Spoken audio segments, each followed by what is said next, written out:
आम्हाला आमचं कामधंदा करू द्या, आमचं घर चालवू द्या आणि आमच्यासाठी काहीतरी नवीन योजना सरकारने आणावा अशी माझी विनंती आहे सरकारला. आम्ही काही जे काम करतो ते घाण पद्धतीने काम केलं जातं असं समाजाला वाटतं. आज इंटरनॅशनल सेक्स डे. जगामध्ये भारतामध्ये ज्या महिला आहेत, ज्या सेक्स वर्कर्स आहेत, तर त्यांचं स्वतःचं असं एक जग आहे, त्यांचं स्वतःचं असं काही म्हणणं आहे. आपण आज या इंटरनॅशनल सेक्स वर्कर्स डेच्या निमित्ताने आपण नक्की त्यांचं म्हणणं काय आहे जाणून घेऊया. पहिली गोष्ट म्हणजे मला सांग की तू या व्यवसायामध्ये स्वेच्छेने आलीस? हो, मी स्वेच्छेने आलेली आहे. मी स्वतःहूनच आलेली आहे. मला कोणी जबरदस्ती केली नाही किंवा मला कोणी विकलं नाही, तसं काही नाही आहे. मला म्हणजे मी बऱ्याच कामं केलेली होती आणि मला असं स्वतःला असं वाटतं की हे पण एक काम करूनच बघू, म्हणून मी ह्या कामात मी स्वतःच्या मर्जीनेच आलेली आणि मैत्रिणीचं बघून आलेली आहे. असं म्हणजे घरची परिस्थिती वगैरे म्हणून? नाही, तसं काही नाही. घरची परिस्थिती नाही किंवा काही नाही. फक्त माझं एक मुलाला मला सांभाळायचं होतं म्हणून मी हे काम माझं निवडले.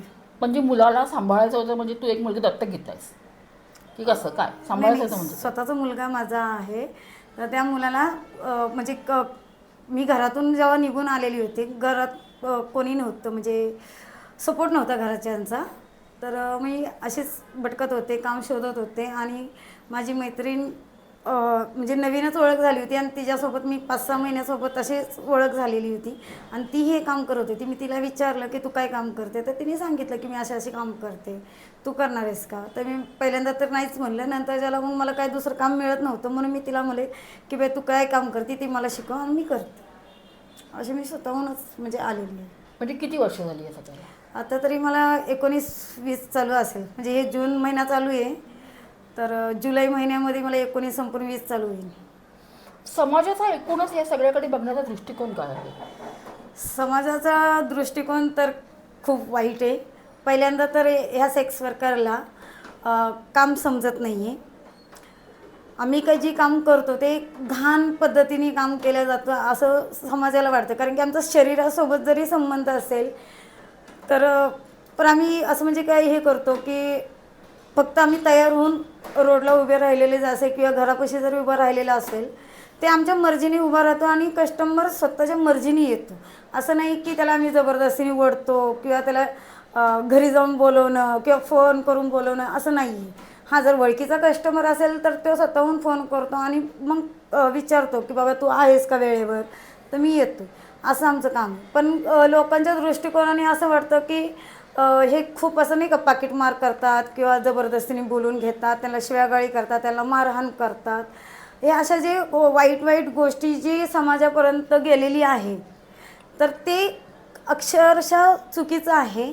आम्ही आमचं काम करतो, जे पण आमचं शरीरासोबत संबंध आहे ते आम्ही फक्त सर्व्हिस म्हणून देतो आणि त्यांच्याकडनं मोबदला घेतो. असं नाही की आम्ही आमचं शरीर विकतो किंवा आमचं शरीराचं कुठला तरी पार्ट काढून त्यांना देतो, असं कुठलाच नाही आहे भाग. पण मग म्हणजे असं विचारावं तुला जर कम्फर्टेबल असलीस तर उत्तर दे की कमाई ह्याच्यामध्ये साधारणपणे किती होते? लॉकडाऊनच्या आधी म्हणजे पहिलं नोटबंदीच्या आधी तर खूप चांगली कमाई होती.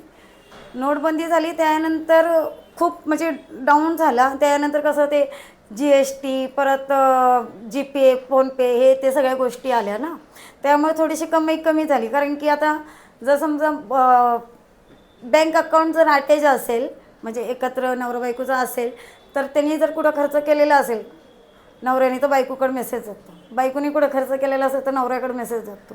ह्या सगळ्या गोष्टीमुळे ना आमचा धंदा ठप झाला, म्हणजे धंदा होत नाही आहे. त्यानंतर आता लॉकडाऊन झालं, त्या लॉकडाऊनच्या नंतर तर पूर्णच हे झालं आणि त्याच्यानंतरही आम्ही कुठंतरी सावरत होतो आमच्या स्वतःला. तर आता हे जे रेड वगैरे पडली त्या रेडमध्ये सगळ्या कस्टमर लोकांना बायकांना असं सगळं बसवलं रोडवर, हे केलं, ते गोष्टी झाल्या आणि ते इंस्टाग्रामवर सतत दाखवत राहिले, अजूनही दाखवतात. त्यामुळे कस्टमर येत नाही आणि आत्ता म्हणजे रोज 500, 1000 किंवा 2000 जी महिला कमवत होती, म्हणजे मी स्वतः पण कमवत होते, आता 100 रुपये सकट भेटत नाही. तर आमचं घरदार कसं चालणार ना? सरकारकडून काही तुम्हाला सोयीसुविधा?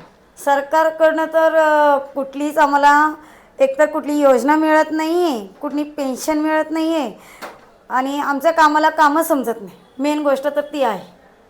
ते बाकीचे ते योजना वगैरे ते जे आहेत गोष्टी ते तर लांबच्याच गोष्टी. आमच्या कामाला तर काम समजा, आम्हाला इमानदारीने काम करून द्या. सतत असं म्हणजे सरकार काय होतं, कुठला तरी कमिशनर आला नवीन की टाका रेड, जसं काय आम्ही ते गुन्हेगारच आहोत.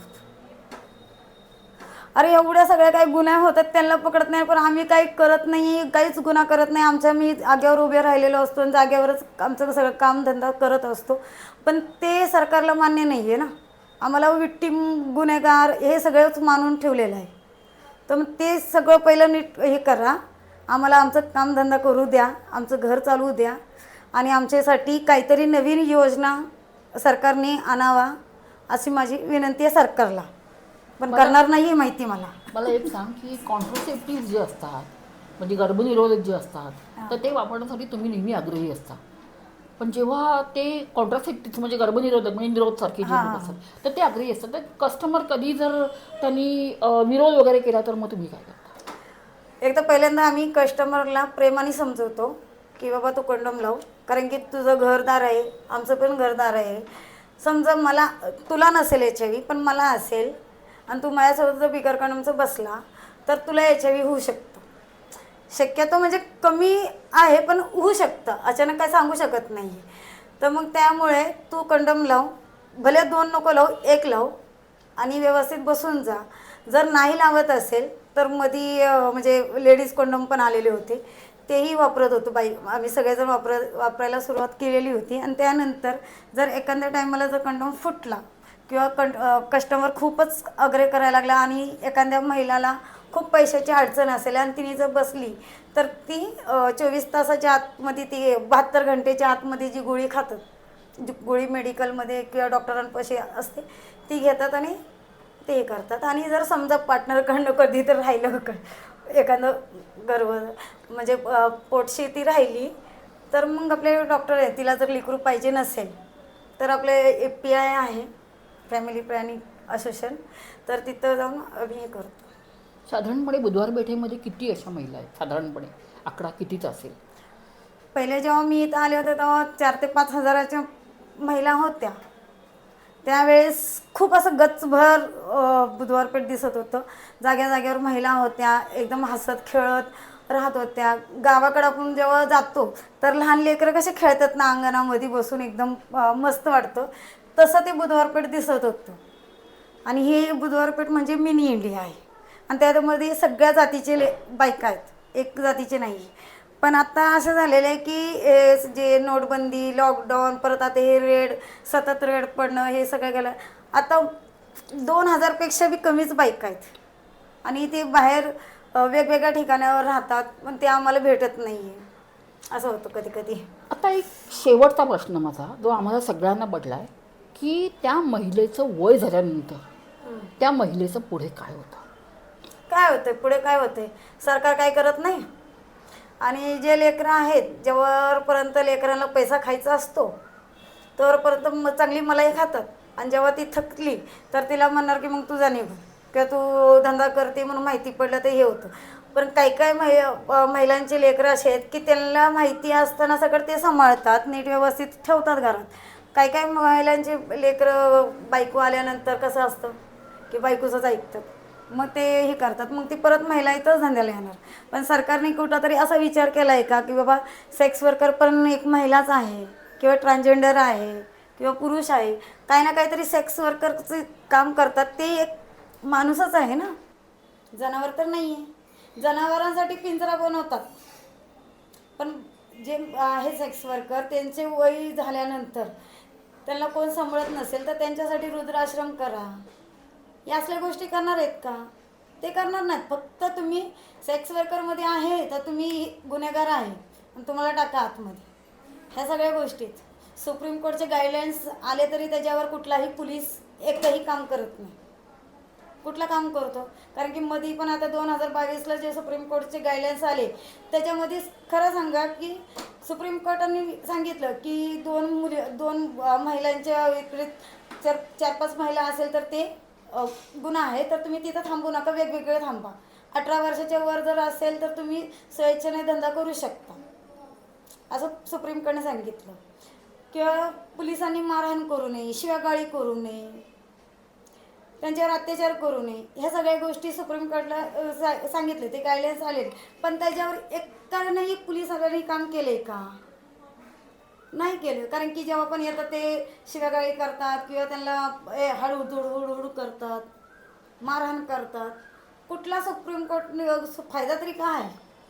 वनिता, तुझ्या या सगळ्या प्रवासासाठी मी तुला शुभेच्छा असं तर म्हणू शकत नाही, फक्त एवढंच म्हणू शकते की तुझं पुढचं आयुष्य जे आहे ते खूप चांगलं जावं. समाजातलं हे दाहक वास्तव आहे. आज बुधवार पेठेमध्ये वनिताच्या म्हणण्यानुसार 2000च्या वर महिला ज्या आहेत तर त्या हा व्यवसाय करतायत.